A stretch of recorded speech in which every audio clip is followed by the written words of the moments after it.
etcétera. Es decir, no se puede hacer una filosofía del lenguaje sin saber lingüística, no se puede hacer una filosofía de la mente sin saber psicología cognitiva, psicología evolucionista, neuropsicología, etcétera, etcétera. Es decir, no se puede hacer una filosofía de la historia sin historia y evidentemente no se puede hacer una ontología sin saber física, es decir, no hace falta ser un experto enciclopédico, pero sin saber como mínimo los rudimentos fundamentales de la física, la química, la biología, etcétera, etcétera. Por tanto, ese es el sentido fundamental en el que Mario Bunge va a hablar de su filosofía o de su materialismo como un materialismo científico o como una filosofía científica. Es decir, donde se produce un círculo virtuoso entre la propia filosofía y la ciencia. ¿Cómo? Es decir, Mario Bunge, junto a otros filósofos también del siglo XX, ha subrayado a menudo que hay una circularidad virtuosa entre la ciencia y la filosofía. Es decir, toda ciencia tiene presupuestos filosóficos. Esto, digamos, frente al neopositivismo o el positivismo más ingenuo. Es decir, por tanto, la filosofía es necesaria para el propio avance de las ciencias. Y no solo eso, sino que unos presupuestos filosóficos correctos, vamos a decirlo así, sistemáticos, rigurosos, consistentes, etcétera, pueden facilitar o fomentar el avance científico. Por ejemplo, en el campo de las ciencias sociales, la crítica tanto al individualismo como al holismo pues puede fomentar una comprensión más rigurosa, científica y sistemática de los propios fenómenos sociales. Y a la vez, inversamente, unos presupuestos filosóficos erróneos, contradictorios, gratuitos, etcétera, pueden a veces descarrilar el propio avance científico. Es decir, Mario Bunge ponía a menudo el ejemplo de Popper y Eccles, donde por digamos, el dogma del dualismo psiconeural, es decir, que lo psíquico es una especie de entidad que de algún modo tiene algún tipo de autonomía respecto del sistema nervioso y su actividad neurobiológica, es decir, ese dogma dualista que se suele atribuir a Descartes, pero que evidentemente es tremendamente antiguo, ese dogma a menudo ha descarriado o ha obstaculizado el avance de las llamadas ciencias neurobiológicas o psicológicas, etcétera. Y no digamos pues, los presupuestos idealistas de ciertas interpretaciones de la mecánica cuántica y demás. Entonces, el problema que Mario Bunge a menudo subrayaba es que aunque toda ciencia y todo científico tenga una serie de presupuestos filosóficos, ya sean ontológicos, epistemológicos, semánticos, metodológicos, muchas veces esos presupuestos son implícitos, es decir, no son explícitos. Por tanto, si no son explícitos, se corre el peligro de que el propio científico caiga en una mala filosofía, es decir, su tarea científica, de investigación científica, esté motivada por una serie de presupuestos filosóficos incorrectos que ni siquiera han sido patentizados como filosóficos. Y entonces es aquí cuando, por ejemplo, tenemos otro digamos, de los temas que a Mario Bunge le gustaba criticar, y con razón, y ahí también hay otra convergencia, digamos, con Gustavo Bueno, que es los excesos de ciertos cosmólogos cuando se meten, digamos, a malos metafísicos, es decir, la teoría de los multiversos, la teoría del Big Bang entendida en un sentido creacionista, es decir, no Mario Bunge no, como Gustavo Bueno u otro, o Gustavo Esteban Romero, etcétera, no veían la teoría del Big Bang en un sentido monolítico como un bloque, sino como un conjunto de teorías, etcétera, muchas de las cuales son muy solventes para explicar la propia génesis de las galaxias, de las partículas elementales, de la expansión, etcétera, pero el problema era entender la singularidad primordial como una especie de entidad con estatuto ontológico o físico, es decir, como aparece en muchos documentales, ¿no? Está toda la pantalla en negro, que es la nada, aparece un puntito y el puntito explota, quiere decir, esto es una pura mitología a la cual Mario Bunge pues, se opuso y con razón. Es decir, una singularidad no tiene ningún tipo de estatuto físico u ontológico. Es decir, Gustavo Esteban tiene un artículo muy bueno sobre esto. Es decir, las singularidades son conceptos matemáticos, son artefactos conceptuales, etcétera, que sin embargo se hipostasian muchas veces en la imaginación de muchos cosmólogos y de los periodistas que los ven, etcétera. Con este ejemplo me refiero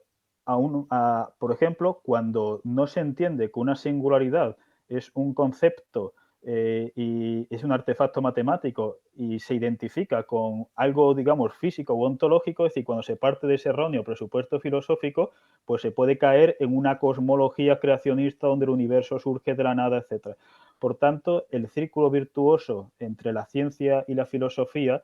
por una parte, digamos, critica de plano todos los autores que tratan de ver a Mario Bunge como una especie de fundamentalista cientificista, cuando Mario Bunge ha recalcado,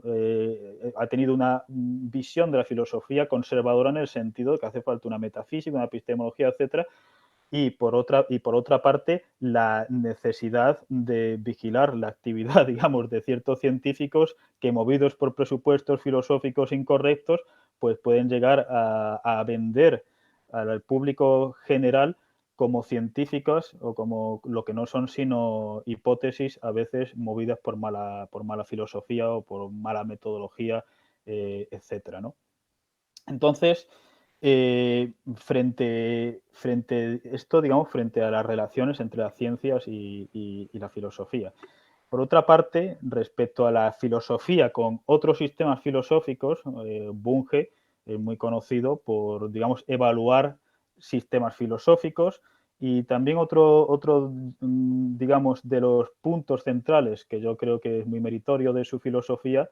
es cuando Bunge subrayaba a menudo que un enemigo más pernicioso que la antifilosofía es la pseudofilosofía. Es decir, la antifilosofía es la filosofía no sirve para nada, vamos a decirlo así. La filosofía es como la madre que ha dado lugar a las ciencias, etcétera, y ya hay que jubilarla y demás. Es decir, la filosofía es una actividad excesivamente especulativa, la ciencia en mayúscula no da todas las respuestas, etcétera. Digamos, esa antifilosofía es muy fácil o relativamente fácil, digamos, desmontarla o refutarla. ¿Cómo? Pues viendo la necesidad de presupuestos filosóficos en las ciencias y recalcando la cantidad de problemas que exceden los horizontes pues, categoriales, etcétera, etcétera, en los que se mueven las ciencias. Es decir, qué es el tiempo, qué es el espacio, qué es la realidad, una teoría de la existencia, qué es un hecho, qué es un ente, una teoría de las relaciones, una teoría de la causalidad, etcétera, etcétera. Es decir, todas esas gigantescas ideas o macroproblemas, aunque estén involucrados con el quehacer de los científicos, contienen presupuestos indudablemente metafísicos u ontológicos. Es decir, Mario Bunge a menudo subrayaba que el propio concepto o la idea de energía era una idea ontológica, sin la cual evidentemente no se podría mover la física, pero como el espacio, el tiempo, el propio cambio, la causalidad, el concepto de suceso, de ente, propiedad, etcétera, etcétera, requieren una metafísica. Como les decía, la antifilosofía es relativamente fácil de refutar patentizando esto, presupuestos filosóficos de las ciencias, implícitos o explícitos, y la cantidad de macroproblemas gigantescos totalmente necesarios para una comprensión del universo y del ser humano que exceden, digamos, el horizonte de las ciencias, aunque se nutran de ellas constantemente. Pero por otra parte, la pseudofilosofía puede ser más peligrosa, porque la pseudofilosofía es una especie de caballo de Troya donde dice, sí, yo recalco el papel de la filosofía es necesaria, etcétera, pero la pseudofilosofía nos presenta una serie de, digamos, de teorías que por una parte ignoran los resultados científicos, es decir, pongamos las filosofías espiritualistas, incluso actuales, por parte de muchos teístas o de ontoteólogos,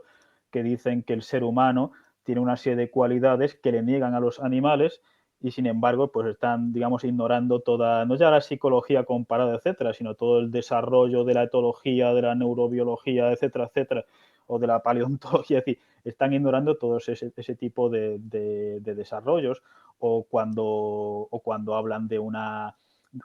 teoría causal del universo que evidentemente desconoce pues, los avances más elementales de la propia física en las últimas décadas y demás. Es decir, la pseudofilosofía puede resultar tremendamente peligrosa porque resulta a menudo muy atractiva para muchos colectivos, es decir, porque las ciencias son muy áridas, es decir, estudiar cómo funciona el cerebro es muy árido. Si viene alguien y te dice que no hace falta saber nada del funcionamiento del sistema nervioso o del propio organismo biológico para entender la mente o el alma y sus facultades, pues eso en principio puede resultar atractivo a ciertos estudiantes, ¿no? Qué bien, no tengo que estudiar el cerebro, ¿no? O no hace falta saber nada de física o de química para entender, digamos, la estructura fundamental del universo, porque podemos seguir con categorías milenarias, etcétera, que parece que se pueden superponer a cualquier teoría científica. Es decir, esto es tremendamente atractivo. Y esto me lleva a otro problema que quería subrayar, y es el que, aunque Mario Bunge, es decir, es uno de los grandes filósofos, sin lugar a dudas, del siglo XX, por su sistematismo, por su rigor, por su profundidad, etcétera, y ha publicado en las mejores editoriales del mundo, Springer, Harvard University Press, en revistas filosóficas y científicas de primera mano, etcétera. Sin embargo, en las últimas décadas vemos como a menudo la filosofía de Mario Bunge es incluso ignorada o incluso despreciada en multitud de departamentos de filosofía a lo largo del mundo,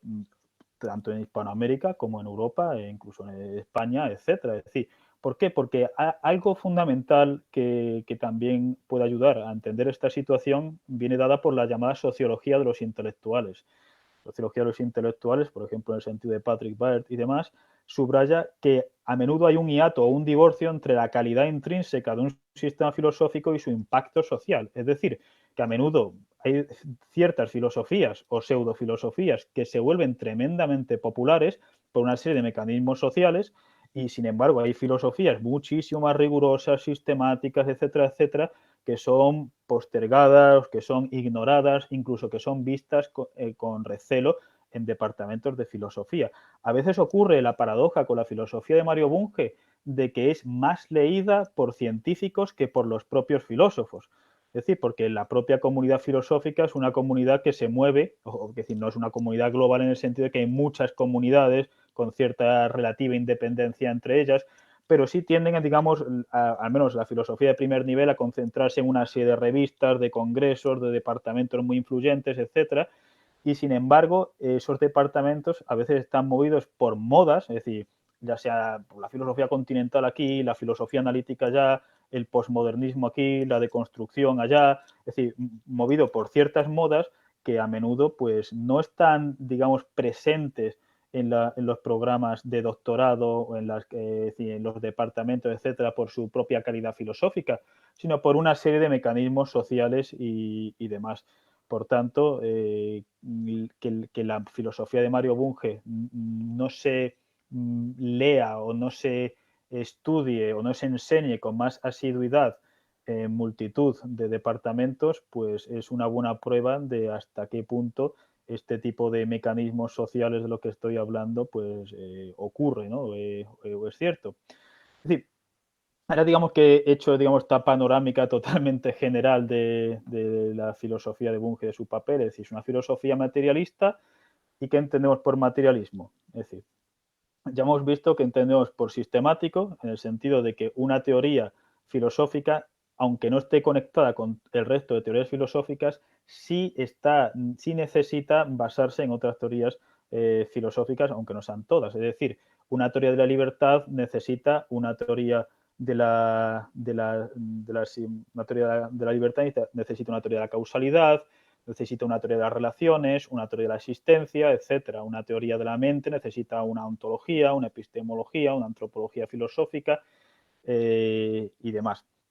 Es decir, entendemos la relación ciencia-filosofía, muy esquemáticamente,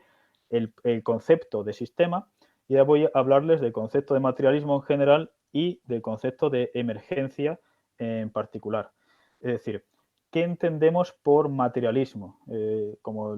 comencé esta charla, pues hay un enorme mercado pletórico de materialismos y dentro de ese enorme mercado pletórico de materialismos, la filosofía de Mario Bunge se presenta a sí misma como un materialismo emergentista o sistémico o científico, pero voy a centrarme fundamentalmente en el concepto de sistema y de emergencia. El concepto de sistema en el materialismo es fundamentalmente recalcado por el barón d'Holbach, uno de los grandes, digamos, filósofos de la tradición occidental, generalmente ninguneado o ignorado, visto pues como una especie de figura de segundo grado de la ilustración o de un materialismo grosero y demás. Sin embargo, d'Holbach, es decir, pese a todas las críticas que evidentemente desde el siglo XXI les podamos hacer, tiene la virtud de recalcar la idea de sistema en una concepción materialista. Es decir, la idea de sistema se mueve como una especie de punto intermedio entre el individualismo o el atomismo ontológico, es decir, la idea de que la realidad es una serie está constituida por una serie, digamos, de particulares, es decir, es una especie de pluralidad continua, de discontinuidad total, es decir, la filosofía de Bertrand Russell en muchos puntos pues llega a eso, es decir, el atomismo lógico, los particulares, etcétera. Y por otra parte, es decir, el atomismo lógico precisamente de Russell se contraponía al holismo lógico de Bradley y los neohegelianos. El holismo es la idea de que todo de algún modo se puede reducir ascendentemente, es decir, de que las cosas particulares, individuales, la pluralidad es una especie de epifenómenos, una especie de ilusión, porque todo en el fondo son momentos del todo. Frente a eso, el individualismo o el atomismo diría que hay una especie de reducción, pero descendente. Es decir, la reducción descendente es cuando entendemos algo, la naturaleza, la esencia de algo, se entiende por los componentes de ese algo. Es decir, esta es la visión típica del materialismo reduccionista. Es decir, mi pensamiento es la actividad cerebral es una actividad sináptica, la actividad sináptica implica neuronas, las neuronas son células, las células tienen macromoléculas, moléculas, átomos, neutrones, protones, electrones, quarks, leptones, campos cuánticos. Es decir, voy reduciendo descendentemente todo hasta que ya no se puede entender nada, porque me dirán ustedes cómo se puede explicar la caída del Imperio Romano desde la teoría de los campos cuánticos o las crisis económicas o el auge del crimen aquí o allá, etcétera. Sin embargo, el reduccionismo ascendente es igualmente peligroso, es decir, la verdad es el todo de Hegel, aunque Hegel también subrayó que hay una discontinuidad fundamental en la naturaleza, es decir, hay una discontinuidad entre la muerte, Hegel da ejemplo la ciencia de la lógica de la química, por tanto, esto es más bien la parodia que a menudo se ha hecho de Hegel que de Hegel mismo. Pero, por ejemplo, en Bradley, por ejemplo, en otros filósofos neohegelianos, sí se puede ver claramente que hay un holismo. Frente a eso, la idea de sistema subraya, por una parte, que los contenidos, es decir, frente al agregacionismo, es decir, el agregacionismo diría, el universo, la realidad está compuesta pues, de particulares, de cosas que forman agregados, pero las propiedades de esos agregados no aparece nada radicalmente nuevo. Es decir, lo nuevo sería una especie de apariencia. Esto es lo que Bunge llamaba a menudo la neofobia. Es decir, la neofobia es la metafísica o el marco ontológico que, tal como se dice en la Biblia, no hay nada nuevo bajo el sol, etcétera. Es decir, la neofobia es el marco ontológico que niega la idea de novedad en el universo. Frente a ese marco, es decir, frente al agregacionismo, Mario Bunge subrayaba que las cosas, los entes, las sustancias, como lo queramos llamar, los procesos o lo que sea, que componen, que forman no solo agregados, sino forman sistemas. Y en esos sistemas los componentes tienen, por una parte, una estructura, tienen una serie de mecanismos, es decir, porque todo es dinámico, es decir, Mario Bunge, luego iremos a eso, identificaba la materia o el ser con la mutabilidad. Y por otra parte, es decir, esos componentes que tienen una estructura, que tienen unos mecanismos y que tienen una interacción con un entorno, pueden, es decir, llega un momento donde por ese tipo de interacciones o esa dinámica entre los componentes, el entorno, la estructura y los mecanismos, aparece una serie de propiedades que Mario Bunge llamaba propiedades emergentes, junto con Sellars y otros filósofos, y son propiedades que son irreductibles a los contenidos. Es decir, esto es realmente fácil de entender con varios ejemplos. Por ejemplo, es decir, familia, una familia tiene una serie de propiedades de las cuales los individuos carecen. Por ejemplo, Mario Bunge, en términos de filosofía social, a menudo pues, criticaba a Margaret Thatcher cuando decía la sociedad no existe. Es decir, esto es típico, digamos, de la escuela austríaca, de los individualistas metodológicos y demás. Solo existen individuos y a lo sumo familias, pero lo social no existe porque solo hay individuos. Mario Bunge decía que esto es tan profundo, ¿verdad?, como decir que los individuos no existen porque solo existen colecciones de células o que las células no existen porque solo hay colecciones de quarks y leptones. Sin embargo, un individuo humano tiene una serie de propiedades de las cuales sus componentes carecen. Es decir, un individuo tiene agencia, pero si a mí me cortan una oreja, pues la oreja no tiene agencia, etcétera. Es decir, un individuo cuyo sistema nervioso funcione tiene una actividad mental, pero un átomo o una macromolécula no tiene una actividad mental, etcétera. Por tanto, es decir, este concepto de propiedad emergente en los sistemas critica tanto el holismo como al individualismo. Es decir, la verdad del individualismo sería que los componentes de un sistema son reales. Y la verdad, entre comillas, del holismo sería en que los componentes, a veces, por sus interacciones procesuales, mecanísticas, etcétera, arrojan una serie de propiedades de las cuales los individuos carecen. Es decir, he puesto el ejemplo de la familia y los individuos, pero se podría dar muchos otros ejemplos. Si una estrella, por ejemplo, o un sol, pues tiene una temperatura, tiene una luminosidad relativa, absoluta, etcétera. Sin embargo, pues los componentes, es decir, los átomos, es decir, si vamos al helio, etcétera, pues no podemos decir que esas propiedades de luminosidad, etcétera, se puedan proyectar a los componentes de la estrella. Es decir, una sociedad puede ser estable, inestable, una sociedad puede estar expandiéndose, una sociedad puede estar en contracción, una sociedad puede ser recurrente, no recurrente, una sociedad, etcétera, etcétera, puede estar corrupta políticamente, una sociedad puede tener altos índices de criminalidad o bajos índices de criminalidad. Sin embargo, no se puede decir que un individuo pues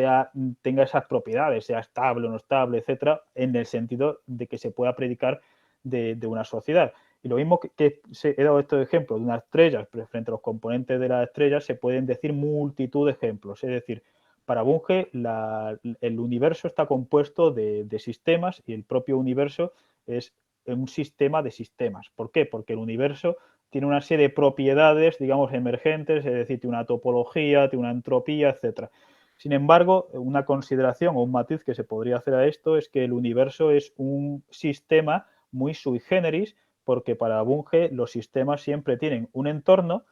pero el universo carece de entorno por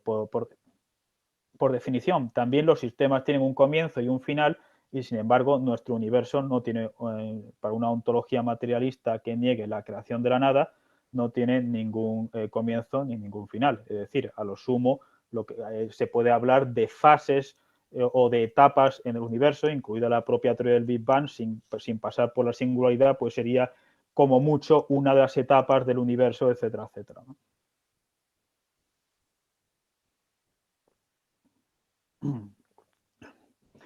Pues fundamentalmente eso es lo que Bunge entendía por sistema. Es decir, como ven, gracias al concepto de sistema y de propiedad emergente, por una parte hay que hacer la clarificación de que hay muchos conceptos de emergencia y que Mario Bunge no usaba el concepto de emergencia en ningún sentido ni creacionista ni positivo. Voy a exponer qué significa esto. Es decir, filósofo Gustavo Bueno, el gran materialista inclusivo de la segunda mitad del siglo XX, junto con Bunge, a mi juicio, a veces catalogaba los emergentismos basados en la emergencia positiva o en la emergencia creadora. La emergencia creadora, por ejemplo, en el sentido de Morgan y de otros filósofos, una emergencia creadora es algo que aparece ex novo, pero sin ningún tipo de continuidad con lo anterior, es decir, una especie de creación de la nada, vamos a decirlo así. Mario Bunge evidentemente decía que en el universo hay un complicado juego o interplay de continuidades y discontinuidades y por tanto, aunque las propiedades emergentes de un sistema, sea una familia, sea un sistema, sea un individuo, incluso sea un átomo, lo que sea, aunque presenten discontinuidades ontológicas y no solo epistemológicas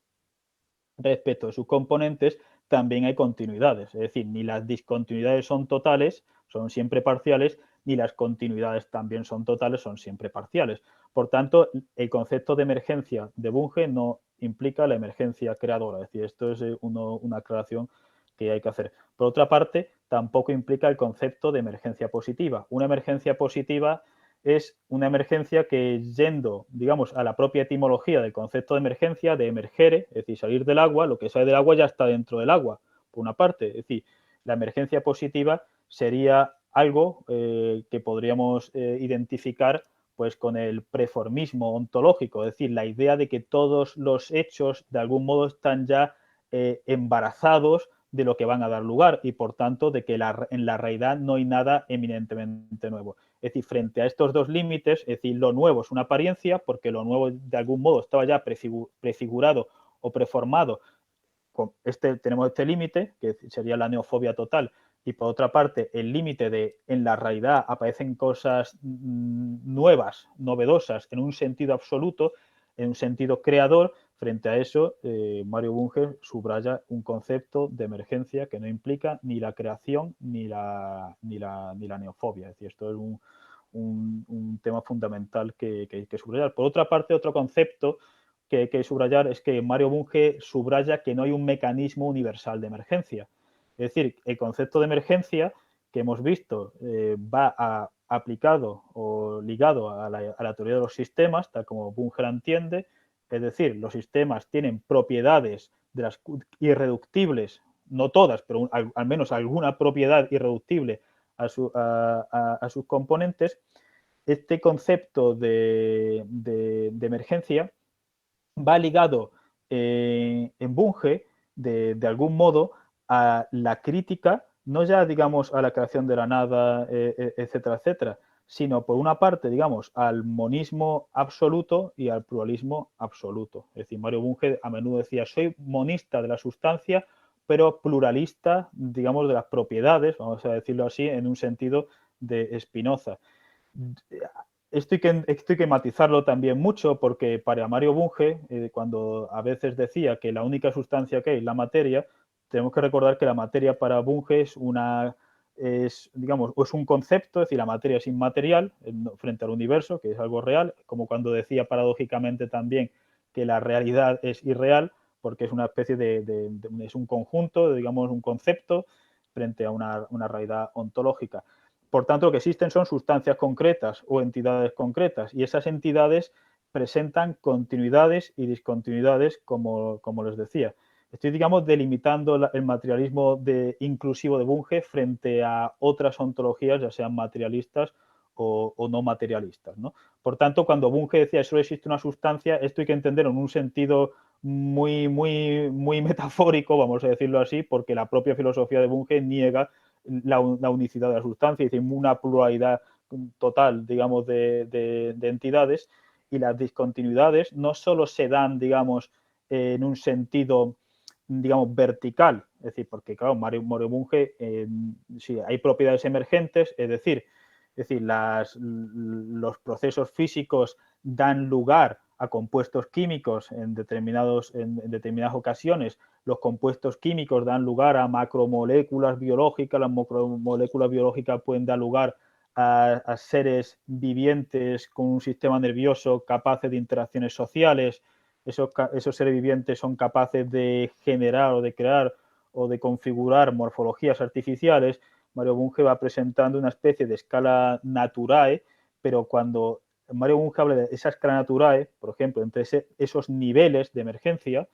y esos niveles pues se catalogan fundamentalmente por propiedades o leyes comunes, es decir, la de la física, la de la química, la de la biología, la de la sociedad y la materia artificial o técnica que introdujo a veces pues en las últimas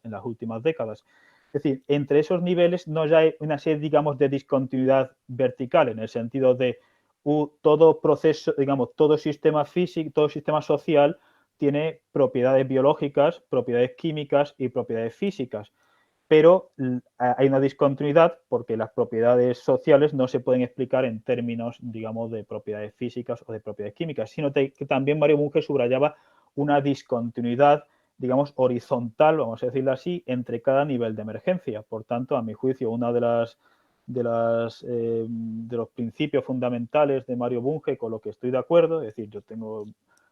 estoy de acuerdo con Mario Bunge en muchas cosas y también tengo mis reservas, mis matices en otros multitud de puntos. Es decir, eso se verá para los que estén más interesados, ese cotejo se verá con más profundidad en el libro que les he dicho que saldrá en Springer de próxima aparición. Mario Bunge subrayaba la importancia de un principio de discontinuidad ontológico. Y ese principio de discontinuidad ontológico, como les digo, se da a todos los niveles. Y hay una discontinuidad ontológica entre procesos físicos, entre procesos químicos, entre procesos biológicos y demás. Sorprendentemente, Mario Bunge tiene párrafos tremendamente parecidos a los de Gustavo Bueno, porque los dos, digamos, llegaron, yo creo, probablemente de modo paralelo, sin leerse demasiado el uno al otro, a lo que Gustavo Bueno llamaba el principio platónico de Simploqué. Y el principio platónico de Simploqué, tal como Platón lo expone en el Sofista, es que si todo estuviese conectado con todo, no podríamos conocer nada, porque conocer cualquier cosa implicaría una conexión absoluta con todo lo demás. Y por otra parte, si nada estuviese conectado con nada, pues tampoco podríamos conocer nada. Es decir, Mario Bunge tiene párrafos que son tremendamente parecidos a eso, y por tanto esa patentización del principio de discontinuidad ontológico, de ese interplay entre las discontinuidades y las continuidades, a mi juicio, por una parte es una de las dimensiones más profundas de la filosofía de Bunge, y por otra parte yo creo que nos debe llevar a superar el binomio o el binarismo a veces simplista entre monismo y pluralismo, porque es decir, toda filosofía de algún modo es pluralista en algunos aspectos, incluso la de Parménides, incluso el hinduismo con el velo de Maya, etcétera, y también monista en otros aspectos. Es decir, hay una realidad, no hay múltiples realidades absolutamente desconectadas entre sí y demás. Por eso, digamos, quizá tendríamos que tratar de ver algún concepto, digamos, que sintetizase pues ese interplay entre continuidades y discontinuidades. Esto me lleva también, digamos, este interplay o este juego complejo de continuidades y discontinuidades ontológicas que vertebran la realidad, me lleva también al plano noseológico o epistemológico, y es la crítica no ya a los la crítica de Bunge no ya a los reduccionismos ontológicos, sino a los reduccionismos epistemológicos o noseológicos, que es otro de los puntos que a mi juicio hay que subrayar con más ahínco de la filosofía de Bunge. Es decir, Bunge se enfrenta a multitud de reduccionismos científicos, es decir, al reduccionismo economista, al sociologismo, al psicologismo, a la idea de que todos son procesos informáticos o cibernéticos, por supuesto al fisicalismo, al todo es química, a la metáfora de lo orgánico, de lo biológico aplicada tanto a los sistemas políticos como a cualquier cosa, etcétera. Es decir, desde el punto de vista de la física, no se puede explicar los compuestos químicos, solamente se pueden explicar las propiedades físicas de los compuestos químicos, pero los compuestos químicos, como implican propiedades emergentes, tienen una serie de propiedades no ya ontológicas irreductibles, sino que epistemológica o noseológicamente la propia ciencia física no puede dar cuenta de toda la química, no digamos ya de la biología, no digamos ya de la política, de la economía, etcétera, etcétera. Es decir, por tanto, esa crítica, digamos, a esos intentos que vemos constantemente, tanto por parte a veces de la neurología, tipo neuroalgo, es decir, neurolingüística, neurosociología, neuroalgo, es decir, neuroartes marciales, neurovideojuegos, neuro lo que sea, es decir, ese tipo de coletilla neuro no sé qué a veces ha llevado a muchos científicos movidos por presupuestos filosóficos incorrectos a tratar de explicar multitud de vastos fenómenos sociales, epistemológicos, etcétera, en términos o en clave de una única ciencia, como hay otros reduccionismos. Es decir, frente a eso, Mario Bunge ha subrayado las discontinuidades. Ahora bien, frente a las discontinuidades epistemológicas o nosiológicas, también ha subrayado la necesidad de convergencias o de procesos de integración que no desdibujan ni las discontinuidades ontológicas ni las epistemológicas. Voy a ponerles un ejemplo que el propio Bunge daba a menudo. Es decir, si tenemos una teoría de la familia, necesitamos tener una teoría de la familia o una teoría social yo qué sé, de una comunidad, de una ciudad, etcétera. Pero, por ejemplo, centrémonos en una familia. Una familia tiene, evidentemente, propiedades sociales, pero también tiene una serie de componentes biológicos, una serie de componentes químicos, una serie de componentes físicos, pero también una serie de componentes económicos, políticos, etcétera, etcétera. Por tanto, una teoría de la familia necesita multitud de perspectivas que de algún modo tienen que converger. Ahora bien, esa convergencia no implica un monismo epistemológico, no noseológico, porque las discontinuidades parciales, evidentemente nunca absolutas, las discontinuidades parciales entre ciencias, es decir, discontinuidades epistemológicas o nosiológicas, y las discontinuidades también parciales entre procesos ontológicos, es decir, entre lo social y lo biológico, entre lo biológico y lo químico, están allí, es decir, se subrayan en el propio proceso de convergencia. Es decir, a veces doy el ejemplo, también por hacer otra analogía con la filosofía de Gustavo Bueno,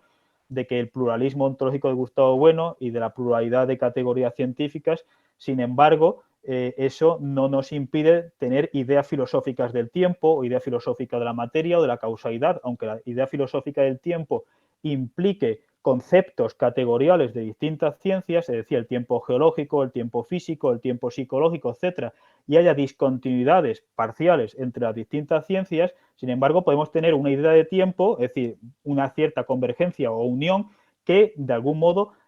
no supere las discontinuidades epistemológicas u ontológicas, sino que las incorpore, pero sin embargo, sin llegar a caer en, por ejemplo, en los excesos de Dupré, por ejemplo, un filósofo que también tiene cosas interesantes, pero que sin embargo tiende a un pluralismo excesivo como el propio de Bertrand Russell, es decir, el llamado desorden de las cosas y demás. Voy a ir ya, digamos, concluyendo con mi propia exposición o valoración de la filosofía de Bunge. Como les decía, esta escala natural de la que Mario Bunge habla se enfrenta fundamentalmente a las llamadas ontologías planas, por ejemplo, la de Latour. Es decir, para Latour todos son actantes que se mueven bajo el principio de simetría universal, es decir, que, digamos, de algún modo tan actante es un político o una idea como una radiación, como un rayo gamma o como una explosión nuclear, etcétera. Ahora bien, es decir, aunque es cierto que, digamos, procesos sociales o políticos tienen repercusiones biológicas, repercusiones químicas, etcétera, es decir, los hombres pueden cambiar la composición química de la atmósfera, determinadas culturas o prácticas socioculturales tienen un impacto en el sistema hormonal, en nuestra propia biología, etcétera. Es decir, aunque evidentemente, digamos, lo social puede impactar en lo biológico en lo químico en lo físico, etcétera, sin embargo, hay una asimetría y hay una asimetría estructural porque un rayo gamma no tiene propiedades sociales o un campo cuántico no tiene propiedades biológicas, a menos que caigamos o en el animismo o en el construccionismo noseológico radical, de que el rayo gamma es una pura construcción noseológica que desaparece si los propios sujetos noseológicos, etc. Una cosa es que el rayo gamma, en este ejemplo, digamos, esté dado a la escala, digamos, a una escala antrópica, en el sentido de que está dado a escala de unos sujetos noseológicos que están operando con máquinas, con aparatos, con teoría, etcétera, y por otra parte que toda la realidad ontológica del rayo gamma se desvanezca si desaparezca en ese sujeto. Por tanto,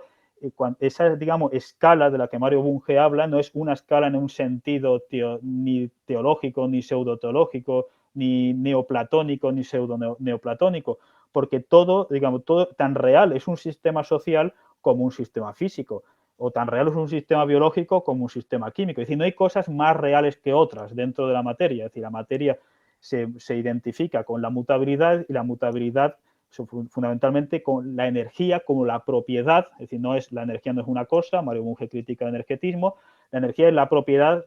que se especifica en la mutabilidad de las cosas. Es decir, tan real es una cosa como la otra, pero hay una asimetría, como ya les he dicho, de que lo político implica lo químico, pero lo químico no implica lo político, aunque evidentemente no existan químicos o no existan departamentos de química sin procesos, digamos, políticos, pero los propios procesos estudiados tienen una asimetría, etcétera. Es decir, eso es algo también que hay que subrayar. Ahora bien, por decir algunos matices o algunas consideraciones críticas, Mario Bunge a menudo parece que establecía digamos, el estrato físico como una especie de estrato absoluto y como el sótano de la realidad. Sin embargo, hay otros filósofos, dado Gustavo Romero como el propio Gustavo Bueno, que ven o que especulan con la posibilidad de que la propia materia física sea una realidad, digamos, emergente en el sentido de Bunge o anamórfica en el sentido de Gustavo Bueno, es decir, sea un episodio de una serie de procesos ontológicos prefísicos o protofísicos desconocidos, es decir, que no se pueda de algún modo hipostasiar el sustrato físico, porque lo físico ya no agota la realidad porque exista lo químico, etcétera, etcétera, sino que también hay motivos filosóficos fundamentados en la ciencia para pensar que lo físico es un episodio de una serie de procesos materiales desconocidos. Eso por una parte, es decir, la idea de que digamos, la crítica a lo físico como algo absoluto. Por otra parte, Mario Bunge, en cuestiones teológicas, a mi juicio, creo que le faltaba una teoría sistemática de la religión, es decir, hay análisis muy interesantes, pero son parciales, no tiene una filosofía, digamos, sistemática del fenómeno de lo religioso, y respecto de Dios, a menudo yo creo que caía un poco en lo que se podría, con Gustavo Bueno y otros filósofos, denominar un ateísmo existencial, es decir, negar la existencia del Dios ontoteológico, la ontoteología en un sentido heideggeriano, es decir, no en el sentido kantiano que está ligado a la cosmoteología, en el sentido de Heidegger, la ontoteología es la idea de que la realidad se puede entender en términos de un supraente, que es Dios, que ha creado y planeado y que mantiene el control del resto de entes. Es decir, Mario Bunge muchas veces cuando se enfrentaba o discutía con teístas decía, pues que demuestren esto. Sin embargo, yo creo que hay motivos para pensar que el Dios ontoteológico es una pseudoidea contradictoria, es decir, es un mosaico de ideas incompatibles entre sí. Esto lo ha subrayado muy bien Gustavo Bueno. Gustavo Esteban Romero también tiene, junto con Martin y otros filósofos, y hago digamos, estos cotejos entre distintos materialismos inclusivos para hablar de convergencias y también de puntos, de ciertos puntos de divergencia y demás. Por otra parte, la filosofía política de Bunge, que es muy tremendamente interesante, es decir, tiene una teoría de las naciones, de la izquierda, de la derecha, etcétera. Sin embargo, a veces parece que se inclinaba bastante, digamos, por el lado, digamos, progresista de los fenómenos políticos y daba a entender que los regímenes llamados conservadores, etcétera, pues obstaculizaban el progreso social, etcétera. Sin embargo, yo creo que ahí habría también que matizarlo porque hay, digamos, si vemos a la historia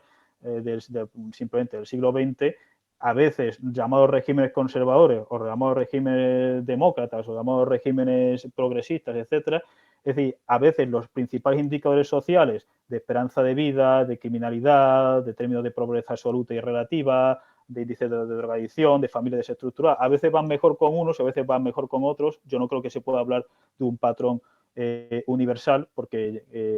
por tanto, es decir, cuando Mario Bunge subrayaba la necesidad de un socialismo cooperativista basado en Stuart Mill, es una idea interesante, pero también parece una especie de apriorismo, porque parece, creo yo, que la experiencia nos debe dar lugar a ver que a veces hay que subir impuestos, a veces hay que bajarlos, a veces necesitamos más inmigrantes, a veces menos inmigrantes, a veces hay que nacionalizar, a veces hay que privatizar, a veces hay que invertir más en el ejército, a veces no hay que invertir menos en el ejército, es decir,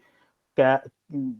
que hay que contextualizar de algún modo la propia acción política y que ningún tipo de apriorismo pues, en política va a funcionar. Mario Bunge es cierto que también tiene pasajes donde dice que todo verdadero filósofo, perdón, todo verdadero político no debe de comprometerse al 100% con una ideología política porque la realidad es siempre compleja, es siempre cambiante, que por tanto tiene que ser flexible, etcétera. Así que el propio Mario Bunge también, digamos, se matizaba a sí mismo en este tipo de cosas, ¿no? Entonces, digamos, voy a acabar ya simplemente, es decir, no tengo evidentemente tiempo de una valoración global de la filosofía de Bunge, y no he podido hablar de la semántica filosófica ni de la propia filosofía de la ciencia, etcétera, más allá de ciertas consideraciones. Me he centrado fundamentalmente en la ontología o la metafísica, porque creo que es el núcleo de toda concepción filosófica. Mario Bunge es sin duda, uno de los grandes filósofos del siglo XX y de lo que llevamos del XXI. Su legado pues sigue vivo y va a seguir aún más vivo con publicaciones que vienen. Y la filosofía de Mario Bunge nos invita, nos desafía, no a estar de acuerdo con ella de un modo dogmático, porque el propio Mario Bunge iba matizándose su propia teoría de la causalidad, la va matizando, la va ampliando. Es decir, él tiene una serie de tomos del Tratado de Filosofía, pero tiene multitud de matices y a veces de correcciones, etcétera. Es decir, la propia filosofía de Mario Bunge nos invita a tomarla en serio, es decir, no es decir, a subrayar puntos de convergencia, como os he dicho, es decir, el juego de continuidades y discontinuidades, la crítica al reduccionismo, la crítica al individualismo, la crítica al holismo, etcétera, la necesidad de la filosofía, los presupuestos filosóficos de las ciencias, etcétera, etcétera. Me invito al menos a mí, me invito a una serie de consideraciones que me han marcado, digamos, desde los tiempos del instituto, cuando empecé a leer a Mario Bunge, y también pues a matizar, a veces a corregir un poco, a veces, pero siempre a aprender de lo que es sin duda una de las grandes mentes del siglo XX. Pues no sé si tenemos tiempo a lo mejor para algún par de comentarios o no sé, alguna pregunta o lo que sea, no sé si hay tiempo o no, simplemente reiterar mi agradecimiento a los organizadores de este interesantísimo evento, a la gente que no ha ido a Bunge, les animo a leerlo, si el tratado, digamos, de filosofía básica les parece, digamos, demasiado heavy al principio, pues hay una serie de libros de Bunge que son excepcionales, es decir, Mario Bunge escribía tremendamente claro, es decir, no vamos a encontrar el estilo literario de Heidegger o de Derrida o de otros, es decir, Mario Bunge lo que tenía que decir lo decía de un modo claro, sistemático, riguroso, etcétera, etcétera. Por tanto, les invito a leer,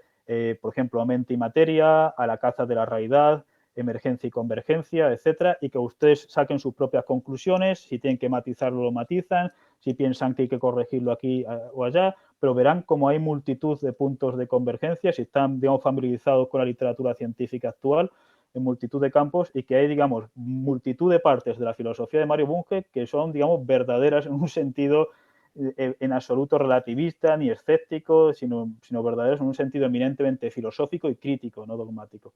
Así que nada, muchísimas gracias.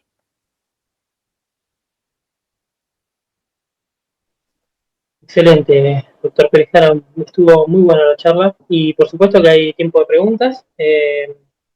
Nos, hay algunas preguntas que han dejado los que están oyendo por YouTube y por mí. Hay una pregunta que se refiere a un concepto que parece que no le quedó claro a la persona, que es lo que significa que la ontología de Bunge tenga una descontinuidad o discontinuidad. ¿Cuál es la discontinuidad a la que usted se refiere? Por discontinuidad, es decir, Mario Bunge en el libro de la causalidad y también en otros escritos subraya lo que él llama el principio de discontinuidad. El principio de discontinuidad significa que hay una separación, ya sea de propiedades, o una separación, ya sea entre procesos, es decir, que hay una pluralidad, es decir, que el universo no está compuesto, el universo no es un todo monolítico, homogéneo, es decir, no es el ser de Parménides, no es el Brahman más allá del velo de Maya, no es el uno neoplatónico, es decir, no es el Dios ontoteológico, simplicísimo, etcétera, etcétera, sino que en la realidad hay procesos que están conectados con unos, desconectados de otros, hay propiedades que se reducen a los componentes de esos sistemas, pero también hay propiedades que aparecen nuevas y que no se reducen. Es decir, discontinuidad significa pues negación de la continuidad y la propia, es decir, ¿cómo sería si la materia física fuese absolutamente continua? O, por ejemplo, a nivel social, si a nivel social hubiese una continuidad absoluta, por ejemplo, para los que saben algo de anime, el anime de Evangelion, pues explora esa idea, es decir, tiene una idea de ciencia ficción según el cual la individualidad personal está formada por un campo y cuando ese campo se desvanece, todas las psicologías digamos, se desvanecen o se funden en una especie de sopa primigenia, es decir, ahí no hay discontinuidad. Por tanto, y entonces, pues, digamos, la moraleja del anime es mejor que haya una discontinuidad, aunque se dé el dilema de Schopenhauer de los erizos, de que si los seres humanos estamos muy cerca, nos herimos con las púas, pero si estamos muy lejos, nos morimos de frío. Es decir, ese es el dilema de lo social, pero por una parte, es decir, fundamentalmente lo que quiere decir es que, pongamos, que le voy a poner ejemplo a nivel social, es decir, a nivel social la discontinuidad es que yo tengo una serie de pensamientos, de emociones que se pueden parecer a las de otros, pero sin embargo no, hay una discontinuidad porque usted no tiene mis mismos pensamientos o no tiene mis mismas emociones, etcétera. A nivel químico, biológico, físico, etcétera, podríamos seguir diciendo lo mismo. Por ejemplo, en la teoría de la evolución hay una discontinuidad. Si la teoría de la evolución fuese continua, pues habría una especie de infinito actual de cráneos, es decir, o de huesos, es decir, por ejemplo, entre esta mandíbula y esta y esta y esta, pues tendría que haber un infinito actual, ¿verdad? Una especie de... Y sin embargo no lo hay, es decir, hay una serie de saltos, es decir, de separaciones, de rupturas, de como lo queramos llamar, y a nivel pues físico, desde los procesos, es decir, de la mecánica cuántica con los cuantos, el cuanto elemental de acción de Planck, etcétera. Es decir, que el principio de discontinuidad frente al monismo radical, Mario Bunge lo subraya tanto en lo físico, como en lo químico, como en lo biológico, como en lo social, en lo político, etcétera. Es decir, sí, vivimos en una humanidad, pero la humanidad está fragmentada en estados-naciones, en distintas áreas de difusión cultural, en clases sociales, en género, ideologías, políticas, etcétera, etcétera. Por tanto, hay lazos de continuidad parcial. Es decir, porque es decir, ahora mismo pues estamos con Meet reuniéndonos con gente de Hispanoamérica, etcétera, etcétera, y sin embargo también hay, digamos, rupturas o discontinuidades también parciales. Y ese interplay o ese juego de continuidades o discontinuidades es, a mi juicio, uno de los puntos fundamentales de la ontología de Bunge, que confluye aquí con la ontología de Gustavo Bueno, de Sellars y de otros filósofos materialistas inclusivos del siglo XXI, y que fundamentalmente a eso es a lo que me refiero. Bien, buenísimo, muy claro. Hay otras preguntas acerca de la aplicación del sistema o del pensamiento de Bunge por ejemplo, al estudio de los sistemas políticos, que usted mencionó en varias oportunidades, sobre todo la filosofía política de Bunge, que es bastante rica en ese aspecto. Decía Mosterín que era ingenua, pero bueno, ahí podría discutirse. ¿Qué tipo de relevancia trae el pensamiento de Bunge en general a las ciencias sociales, el estudio de las ciencias sociales? Ahí agarro dos preguntas. Pues en el término, es decir, Mario Bunge tiene un libro así de filosofía política muy interesante, tiene muchos escritos también sobre política y demás.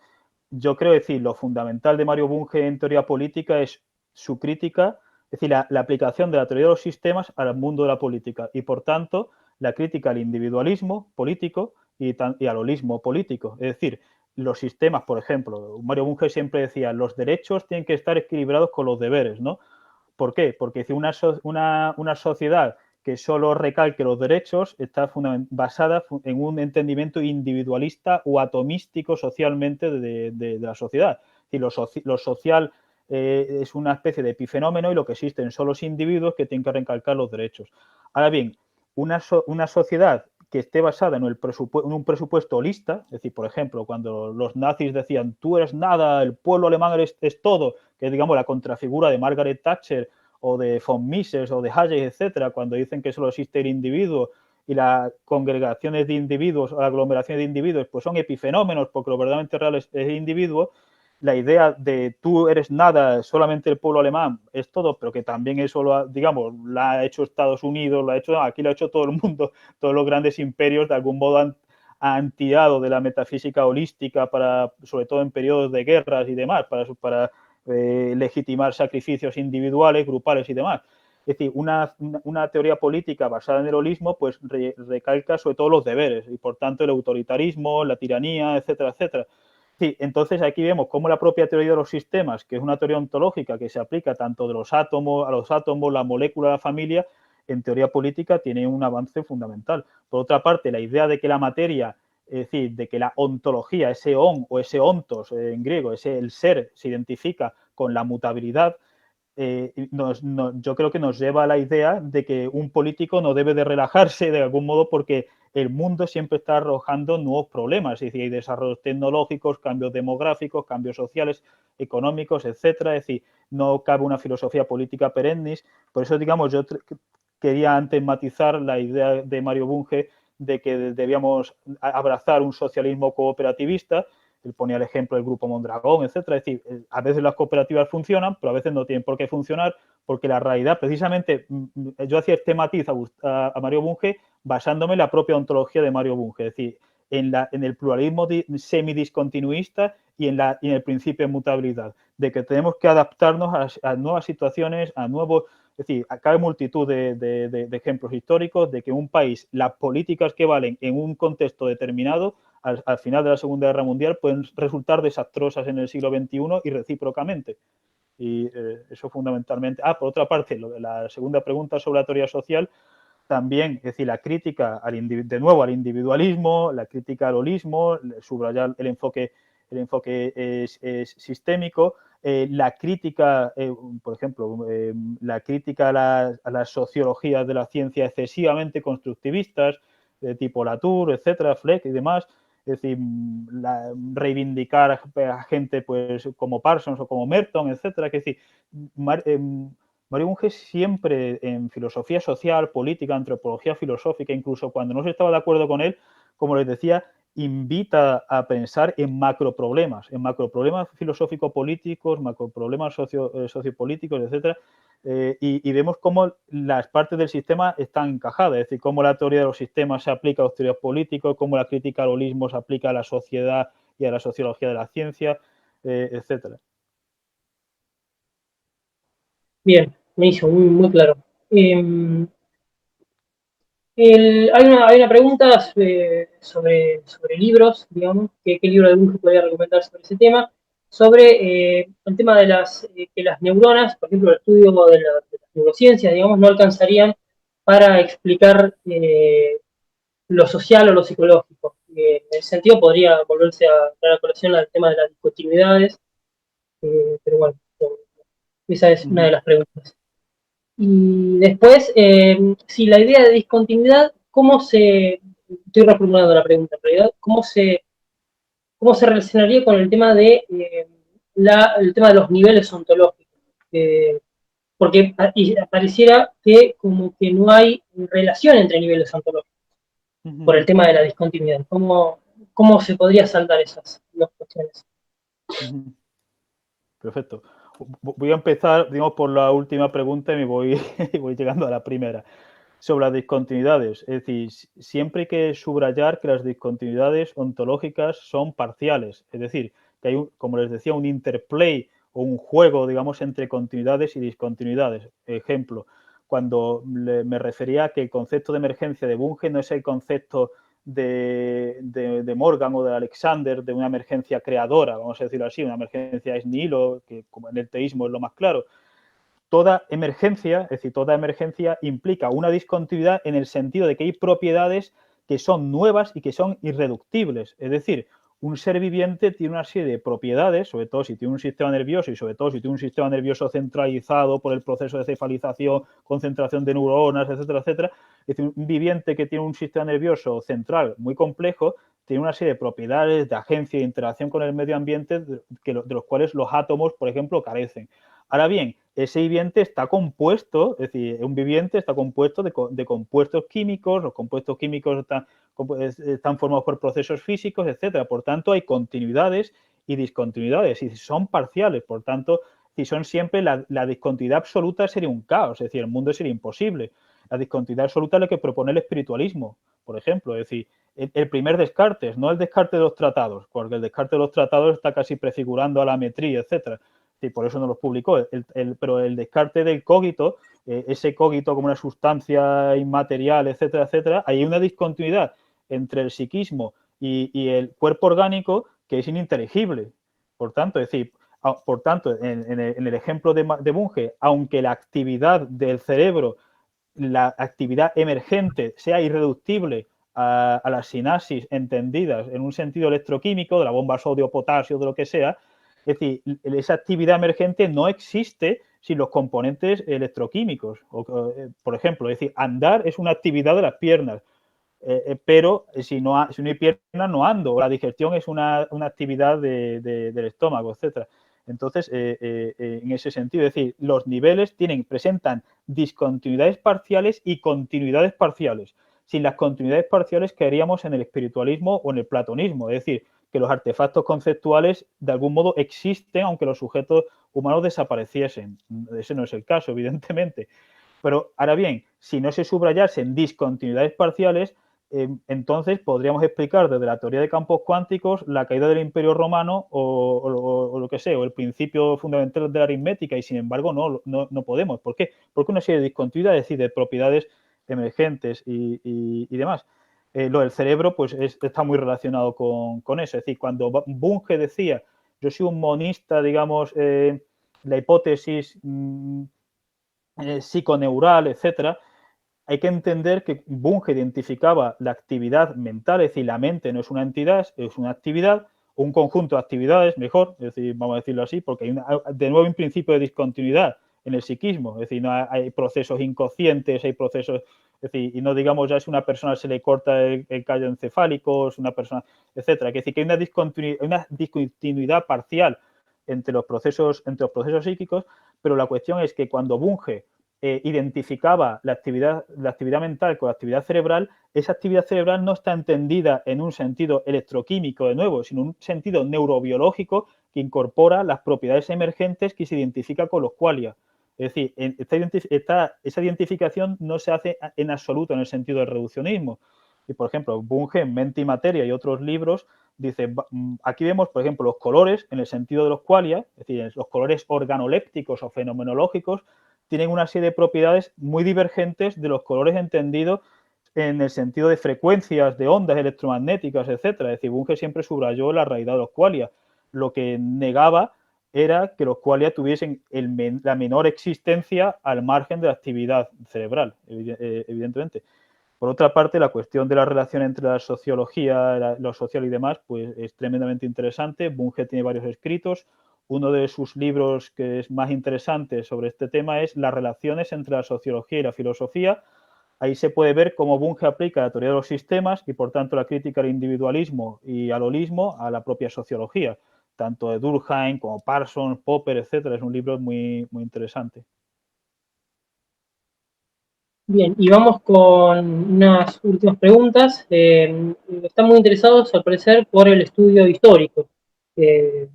Bueno, usted nombró el tema de las discontinuidades parciales, las continuidades parciales, y eso claramente tendría alguna relación con el estudio de la historia, pero ¿en qué otros modos se podría relacionar? Y yo tengo una pregunta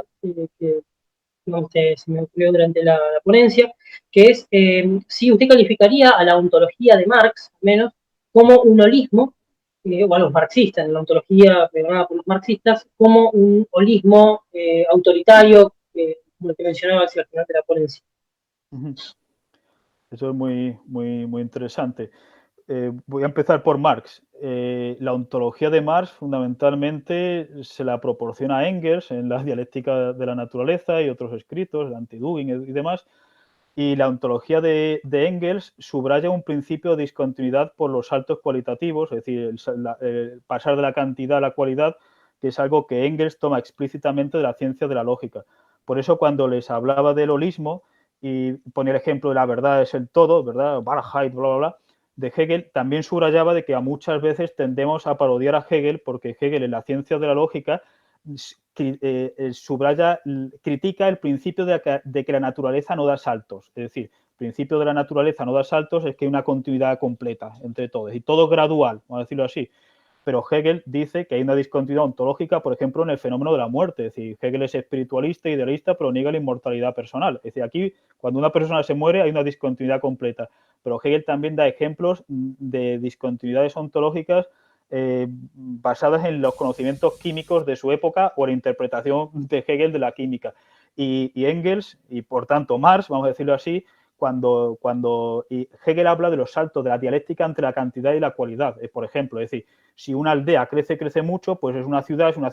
crece mucho, son un sistema de ciudades, es un estado, si un lago, un charco crece mucho, es un océano, vamos a decir, estos ejemplos son muy simplistas, pero se entiende claramente. Es decir, esa dialéctica del salto de la cantidad a la cualidad, Mario Bunge la critica porque es tremendamente confusa y oscura, como Gustavo Bueno también dijo consideraciones parecidas, pero nos llevan a la idea de que en el propio marxismo se subraya un principio de discontinuidad, que a veces, es decir, el problema son los intérpretes del marxismo, vamos a decirlo así. Es decir, hay intérpretes soviéticos del Diamat, etcétera, etcétera, que muchas veces pues tienden a subrayar el monismo y por tanto el holismo, es decir, autoritario, es decir, la concepción de que el Estado puede ser una especie de Dios